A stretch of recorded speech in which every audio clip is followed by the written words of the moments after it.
नमस्ते मेरे दोस्त और स्वागत है फिर से नीट केमिस्ट्री में टिपिकल मंक के साथ। यह है क्लास 5 और आज हम पहुंच रहे हैं पूरे सब्जेक्ट के सबसे ज्यादा पूछे जाने वाले चैप्टर पर, केमिकल बॉन्डिंग। एक कोमल रहस्य जरा देर के लिए मन में रखिए। वाटर मुड़ा हुआ है, अमोनिया एक छोटा सा पिरामिड है, मेथेन एक परफेक्ट सिमेट्रिक टेट्राहेड्रॉन है। 3 नन्हे मॉलिक्यूल्स, 3 बिल्कुल अलग आकार, और फिर भी हर एक उसी एक सिंपल आइडिया से बना है। जब डेविड ने पहली बार ये आकार देखे तो उसने मुझसे पूछा, भला किसी को कैसे पता चलेगा कि वाटर 100 और 5 डिग्री से जरा कम पर मुड़ता है? और सुंदर जवाब यह है, आप इसे याद नहीं करते, आप इसे समझते हैं। आज one idea at a time हम सीखेंगे कि एटम्स कैसे बॉन्ड बनाते हैं, उन्हें कागज पर कैसे लिखते हैं, और एक अकेला नियम, रिपेलिंग इलेक्ट्रॉन पेयर्स का, लगभग हर मॉलिक्यूल का आकार कैसे प्रेडिक्ट कर देता है, जो नीट पूछ सकता है। एक धीमी सांस लीजिए, चलिए शुरू करते हैं। तो आज की क्लास से आप क्या लेकर जाएंगे? पहला, एटम्स बॉन्ड बनाते ही क्यों है, आयोनिक और कोवेलेंट बॉन्डिंग का फर्क, और ऑक्टेट रूल जो दोनों को चलाता है। दूसरा, लुईस स्ट्रक्चर्स कैसे बनाएं और फॉर्मल चार्ज कैसे बताता है कि कौन सा ड्राइंग सबसे बेहतर है। तीसरा, क्लास का दिल, वी सेपर, कैसे रिपेलिंग इलेक्ट्रॉन पेयर्स चुपचाप मॉलिक्यूल का आकार तय करते हैं। चौथा, आकार खुद और उनके बॉन्ड एंगल्स लीनियर से लेकर ऑक्टाहेड्रल तक। और पांचवा, नीट की ड्रिल्स, असर्शन और रीजन, मैच द कॉलम और how many are correct format, ताकि आज जो सीखें उससे स्कोर भी कर सकें। तैयार हैं? One idea at a time. चलिए सबसे गहरे सवाल से शुरू करते हैं। एटम्स बॉन्ड बनाते ही क्यों हैं? एटम्स एक स्टेबल नोबल गैस ऑक्टेट पाने के लिए बॉन्ड बनाते हैं बाहरी शेल में 8 इलेक्ट्रॉन्स, क्योंकि वह अरेंजमेंट कम एनर्जी पर बैठता है और प्रकृति हमेशा कम एनर्जी की ओर बहती है। एक अकेला एटम बेचैन होता है, एक बॉन्डेड एटम शांत होता है। उस ऑक्टेट तक पहुंचने के 2 बड़े रास्ते हैं। पहला, आयोनिक बॉन्ड, इलेक्ट्रॉन्स का पूरा ट्रांसफर, आमतौर पर मेटल से नॉन मेटल की ओर। सोचिए, सोडियम क्लोराइड, सोडियम अपना एक इलेक्ट्रॉन क्लोरीन को दे देता है और दोनों खुश होकर अलग हो जाते हैं, हर एक के पास पूरा ऑक्टेट। दूसरा है कोवेलेंट बॉन्ड, यहाँ एटम्स देते लेते नहीं, वे इलेक्ट्रॉन पेयर शेयर करते हैं। यही मेथेन को थामे रखता है और वाटर को भी एटम्स अपने इलेक्ट्रॉन्स मिला लेते हैं ताकि हर एक को पूरा ऑक्टेट महसूस हो। और यह रहा ईमानदार फुटनोट, ऑक्टेट रूल के अपवाद है। कुछ एटम्स अधूरे ऑक्टेट के साथ जमते हैं, जैसे बोरॉन ट्रिफ्लोराइड में बोरॉन, और कुछ 8 से आगे फैल जाते हैं, जैसे सल्फर हेक्साफ्लोराइड में सल्फराइड या फास्फोरस पेंटाक्लोराइड में फास्फोरस। इन तीनों को जेब में रखिए, नीट इन्हें परखना बहुत पसंद करता है।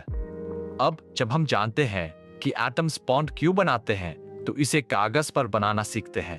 यह है लुईस स्ट्रक्चर, इलेक्ट्रॉन्स का हिसाब रखने का हमारा तरीका।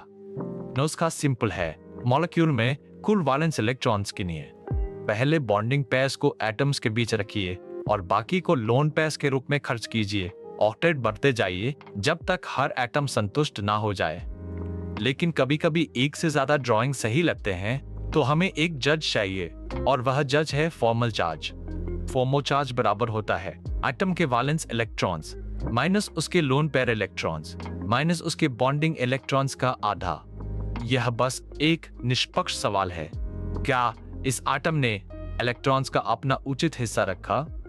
और विजेता चुनने का नियम अपनी सरलता में सुंदर है।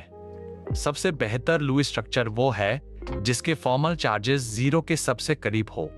प्रकृति उस ड्राइंग को पसंद करती है जहां कोई भारी चार्ज ना ढो रहा हो।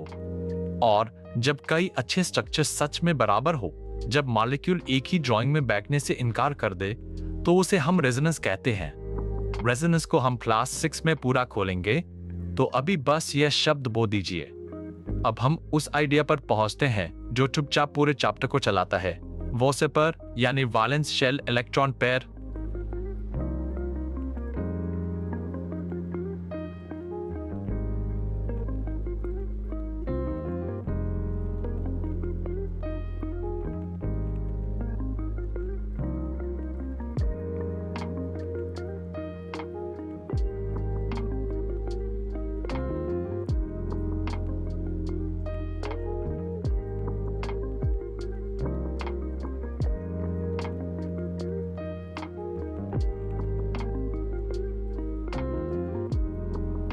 डायग्राम को बढ़ते हुए देखिए। पूरी थ्योरी एक वाक्य पर टिकी है। सेंट्रल एटम के चारों ओर के इलेक्ट्रॉन पेयर्स एक दूसरे को रिपल करते हैं, इसलिए वे जितनी दूर हो सके उतनी दूर जमते हैं। दो पेयर्स ऑपोजिट छोर पर जाकर 180 डिग्रीज देते हैं। तीन पेयर्स 120 डिग्रीज तक फैलते हैं। चार पेयर्स 109.5 डिग्रीज तक खुलते हैं। लेकिन सभी रिपल्शंस बराबर नहीं होती। याद रखने का क्रम यह है, लोन पेयर पर लोन पेयर सबसे जोर से रिपल करता है, फिर लोन पेयर पर बॉन्ड पेयर, और सबसे कोमल है बॉन्ड पेयर पर बॉन्ड पेयर। और इस असमान धक्के का सीधा नतीजा है लोन पेयर्स जो जगह के लिए ज्यादा लालची होते हैं, बॉन्ड एंगल्स को कंप्रेस कर देते हैं, बॉन्डेड एटम्स को करीब खींच लेते हैं। तो यह रहा पूरा तरीका एक सांस में। सेंट्रल एटम के चारों ओर इलेक्ट्रॉन डोमेन्स गिनिए, यानी बॉन्ड्स प्लस लोन पेयर्स, और अकेली वह गिनती ही आपको आकार प्रिडिक्ट करने देती है। चलिए आकारों की गैलरी में टहलते हैं। सबसे सरल से सबसे भीड़ बड़े तक 5 ज्योमेट्रीज, हर एक अपने सिग्नेचर एंगल के साथ। 2 इलेक्ट्रॉन डोमेन्स के साथ मॉलिक्यूल लिनियर होता है। बेरिलियम क्लोराइड क्लासिक एग्जाम्पल है, 180 डिग्रीज पर तना हुआ। 3 डोमेन्स के साथ हमें ट्रिगोनल प्लाना मिलता है, एक चपटा ट्रायंगल जैसे बोरॉन ट्राइफ्लोराइड 120 डिग्रीज के एंगल्स के साथ। 4 डोमेन्स के साथ मॉलिक्यूल एक टेट्राहेड्रॉन में खुल जाता है। मीथेन परफेक्ट एग्जाम्पल है, 109.5 डिग्रीज के एंगल्स के साथ। 5 डोमेन्स के साथ हम ट्रिगोनल बाइपिरामिड तक पहुंचते हैं। फास्फोरस पेंटाक्लोराइड 120 और 90 डिग्रीज के मिश्रण के साथ, और 6 डोमेन्स के साथ आकार एक ऑक्टाहेड्रॉन में बंद हो जाता है। सल्फर हेक्साफ्लोराइड बेहद सिमेट्रिक, हर एंगल 90 डिग्रीज पर। 5 नाम 5 एंगल्स, इन्हें एक परिवार की तरह सीखिए और आधा चैप्टर आपका। अब इस चैप्टर की सबसे हाई यील्ड तस्वीर के लिए देखिए कि लोन पेयर्स आकार के साथ क्या करते हैं। तीनों मॉलिक्यूल्स को अगल बगल देखिए। सबसे पहले जो नोटिस करना जरूरी है, तीनों में 4 इलेक्ट्रॉन डोमेन्स है, इसलिए तीनों की अंडरलाइंग टेट्राहेड्रल ज्योमेट्री एक ही है। कागज पर वे बराबर के रूप में शुरू होते हैं। मीथेन में 0 लोन पेयर्स हैं, कुछ भी उसके बॉन्ड्स पर भीड़ नहीं करता, इसलिए वह परफेक्ट टेट्राहेड्रॉन ही रहता है 109.5 डिग्रीज के बॉन्ड एंगल के साथ। अमोनिया में एक लोन पेयर है, वो अकेला लालची पेयर तीनों बॉन्ड्स पर दबाव डालता है, उन्हें करीब धकेलता है और मॉलिक्यूल पिरामिडल बन जाता है। एंगल घटकर 107 डिग्रीज पर आ जाता है। और में 2 लोन पेयर्स हैं। अब 2 लालची पेयर्स बॉन्ड्स को और जोर से दबाते हैं और मॉलिक्यूल मुड़ जाता है, एंगल और गिरकर 104.5 डिग्रीज पर आ जाता है। पैटर्न देखिए, जैसे जैसे लोन पेयर्स 0 से 1 से 2 तक बढ़ते हैं, बॉन्ड एंगल घटता जाता है कदम दर कदम। इस एक तस्वीर को समझ लीजिए और आप इन तीनों में फिर कभी भ्रमित नहीं होंगे। अब सीधे बैठिए।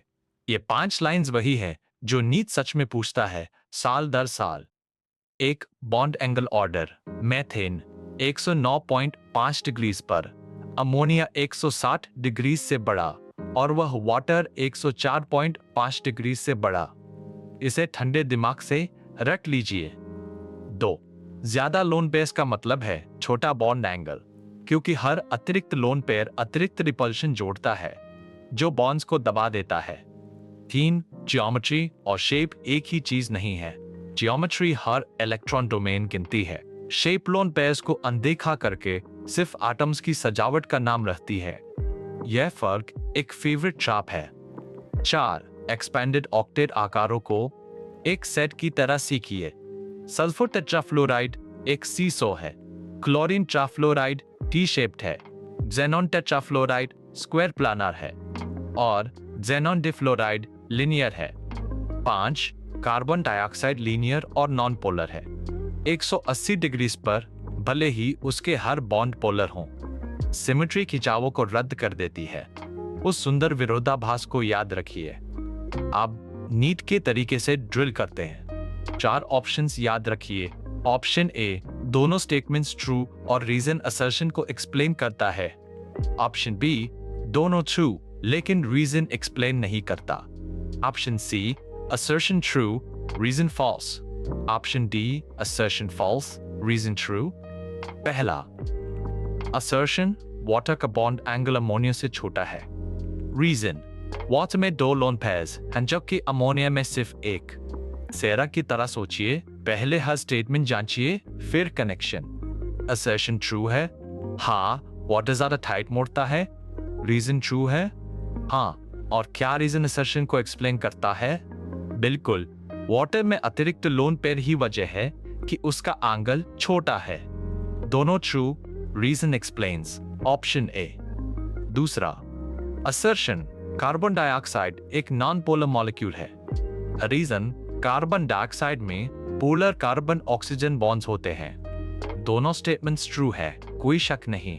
लेकिन रुकिए, क्या दूसरा पहले को एक्सप्लेन करता है? नहीं, carbon dioxide non polar bonds की वजह से नहीं, बल्कि उनके बावजूद है। इसकी लीनियर सिमेट्री 2 बराबर खिंचावों को एग्जैक्टली रद्द कर देती है। दोनों ट्रू, लेकिन रीजन एक्सप्लेन नहीं करता। Option B. यही वो ट्रैप है जिसमें जॉन हर बार फंसता है। तीसरा, असर्शन, सल्फर हेक्साफ्लोराइड मॉलिक्यूल का आकार ऑक्टाहेड्रल है। रीजन, सेंट्रल सल्फर एटम पर एक लोन पेयर है। पहले असर्शन जांचिए, हाँ सल्फर हेक्साफ्लोराइड ऑक्टाहेड्रल है। अब रीजन, क्या सल्फर पर लोन पेयर है? नहीं, बिल्कुल नहीं, सभी 6 पेयर बॉन्डेड हैं। Assertion true, reason false, option C. अब एक क्विक मैच, रिवील से पहले हर आकार खुद बोलिए। मेथेन मिलता है टेट्राहेड्रल से 109.5 डिग्रीज पर, 4 बॉन्ड्स, कोई लोन पेयर नहीं। अमोनिया मिलता है पिरामिडल से 107 डिग्रीज पर, 3 बॉन्ड्स और एक लोन पेयर नीचे दबाता हुआ। बोरॉन ट्राइफ्लोराइड मिलता है ट्रिगोनल प्लाना से 120 डिग्रीज पर, एक चपटा साफ सुथरा ट्रायंगल। और जेनोन टेट्राफ्लोराइड मिलता है स्क्वायर प्लानर से 90 डिग्रीज पर, 4 बॉन्ड्स और 2 लोन पेयर्स एक दूसरे के सामने बैठे हुए। अगर चारों रिवील से पहले आपके मन में आ गए तो आकार अब आपके होने लगे हैं। यह नीट का एक फेवरेट नया फॉर्मेट है। मैं कुछ स्टेटमेंट्स पढ़ूंगा, आप चुपचाप गिनिए कि कितने सही है। स्टेटमेंट 1, वाटर का बॉन्ड एंगल मेथेन से छोटा है, अपना फैसला रोक कर रखिए। स्टेटमेंट 2, बोरॉन ट्राइफ्लोराइड पिरामिडल है, फैसला करने से पहले उस चपटे ट्रायंगल की तस्वीर बनाइए। स्टेटमेंट 3, बी सपर में लोन पेयर पर लोन पेयर रिपल्शन सबसे मजबूत होती है। तो कितने सही है? 2 सही है, स्टेटमेंट्स 1 और 3। वाटर सच में मेथेन से ज्यादा टाइट मुड़ता है अपने लोन पेयर्स की वजह से, और लोन पेयर पर लोन पेयर रिपल्शन सच में सबसे मजबूत है। लेकिन स्टेटमेंट 2 गिर जाता है। बोरॉन ट्राइफ्लोराइड पिरामिडल है ही नहीं, वो ट्रायंगल प्लानर है, चादर सा चपटा। 2 सही, 1 और 3। अब मैं आपके कुछ मार्क्स बचा लेता हूं। 2 मिथ्स जो हर साल हजारों स्टूडेंट्स को फंसाती है। मिथ 1, जियोमेट्री और शेप एक ही चीज के 2 शब्द हैं। सुनने में बेजरत सा लगता है, लेकिन सच ये है, शेप सिर्फ बॉन्डेड एटम्स गिनती है, जबकि जियोमेट्री हर इलेक्ट्रॉन डोमेन गिनती है। लोन पेयर्स मॉलिक्यूल का शेप बदल देते हैं बिना उसकी अंडरलाइन जियोमेट्री बदले। अमोनिया और मेथेन एक ही टेट्राहेड्रल जियोमेट्री साझा करते हैं, फिर भी एक पिरामिडल है और दूसरा टेट्राहेड्रल। मिथ 2, पोलर बॉन्ड्स हमेशा पोलर मॉलिक्यूल बनाते हैं। ये ऑब्वियस लगता है, पोलर हिस्से पोलर पूरा है ना। सच, सिमेट्री चुपचाप बॉन्ड डिपोज को रद्द कर सकती है। कार्बन डाइऑक्साइड में 2 पोलर बॉन्ड्स है, फिर भी क्योंकि वो परफेक्टली लीनियर है, दोनों खिंचाव ऑपोजिट दिशाओं में इशारा करते हैं और रद्द हो जाते हैं, पूरे मॉलिक्यूल को नॉन पोलर छोड़ते हुए। पोलैरिटी आकार तय करता है, अकेले बॉन्ड्स नहीं। अब खुद को परखने का समय, रैपिड फायर। नियम यह है, मैं पूछूंगा, आप रिवील से पहले मन में जवाब दीजिए, ना नोट्स, सिर्फ वे आइडियाज जो आपने आज बनाए। क्वेश्चन 1, वाटर का बॉन्ड एंगल क्या है? उन 2 लोन पेयर्स को दबाते हुए सोचिए, 104.5 डिग्रीज। क्वेश्चन 2, मेथेन का आकार क्या है? 4 बॉन्ड्स, कोई लोन पेयर नहीं, टेट्राहेड्रल। क्वेश्चन 3, बुस्सेपर में कौन सी रिपल्शन सबसे मजबूत है? लोन पेयर पर lone pair repulsion. Question 4, xenon tetrafluoride का आकार क्या है? 4 बॉन्ड्स और 2 लोन पेयर्स एक दूसरे के सामने, स्क्वायर प्लानर। और क्वेश्चन 5 सोचने वाला, कार्बन डाइऑक्साइड नॉन पोलर क्यों है? क्योंकि उसकी लीनियर सिमेट्री दो बराबर बॉन्ड डिपोज को एग्जैक्टली रद्द कर देती है। अगर आपने वह आखिरी पकड़ लिया तो आपने आज की क्लास सच में समझ ली है। चलिए पूरी क्लास को एक धीमी सांस में समेटते हैं। एटम्स एक स्टेबल ऑक्टेट पाने के लिए बॉन्ड बनाते हैं, या तो आयोनिक बॉन्ड में इलेक्ट्रॉन्स ट्रांसफर करके या कोवेलेंट बॉन्ड में उन्हें शेयर करके। लुईस स्ट्रक्चर्स हमें इलेक्ट्रॉन्स बनाने देते हैं और फॉर्मल चार्ज सबसे बेहतर स्ट्रक्चर चुनता है, वह जो जीरो के सबसे करीब हो। पीसेपर मास्टर आइडिया है। इलेक्ट्रॉन पेयर्स रिपेल करते हैं और मैक्सिमम सेपरेशन तक फैलते हैं। आकारों का परिवार linear, trigonal planner, tetrahedral, trigonal bipyramidal और ऑक्टाहेड्रल। और लोन पेयर्स एंगल्स को छोटा करते हैं। मेथेन 109.5 डिग्री पर, अमोनिया 107 डिग्री से बड़ा और वह वाटर 104.5 डिग्री से बड़ा। और अगली क्लास हम बॉन्ड के भीतर और गहरे जाएंगे। Chemical bonding two, valence bond theory और हाइब्रिडाइजेशन, वे sp2 और sp3 ऑर्बिटल्स जो इन आकारों को उनका असली मूल देते हैं। इसे मिस मत कीजिएगा। तो मेरे दोस्त, आपने अभी पूरी नीट केमिस्ट्री के सबसे ज्यादा पूछे जाने वाले चैप्टर की नींव रख दी है। देखिए एक सिंपल आइडिया आपको कितनी दूर ले गया। एटम्स एक स्टेबल ऑक्टेट खोजते हुए, इलेक्ट्रॉन पेयर्स भीड़ से इनकार करते हुए, लोन पेयर्स चुपचाप आकार को मोड़ते हुए। वाटर मोड़ा हुआ है, अमोनिया पिरामिडल है, मेथेन एक परफेक्ट टेट्राहेड्रॉन है। और अब आप इन्हें याद नहीं करते, आप इन्हें समझते हैं। सारा, डेविड, लीसा और जॉन सबने ठीक वहीं से शुरुआत की थी जहां आप अभी है, इसी एक क्लास से। खुद के साथ धैर्य रखिए। आज रात तीनों आकार एक बार धीरे से फिर से बनाइए और उस घटते हुए एंगल को अपनी मेमोरी में बैठने दीजिए। One idea at a time. आप नीट जरूर क्रैक करेंगे, इसका मुझे पूरा विश्वास है। अगर इस क्लास से आपको स्पष्टता मिली हो तो चैनल को सब्सक्राइब कर लीजिए ताकि अगली क्लास आप तक खुद पहुंच जाए। तब तक चलते रहिए। मिलते हैं हाइब्रिडाइजेशन की दुनिया में।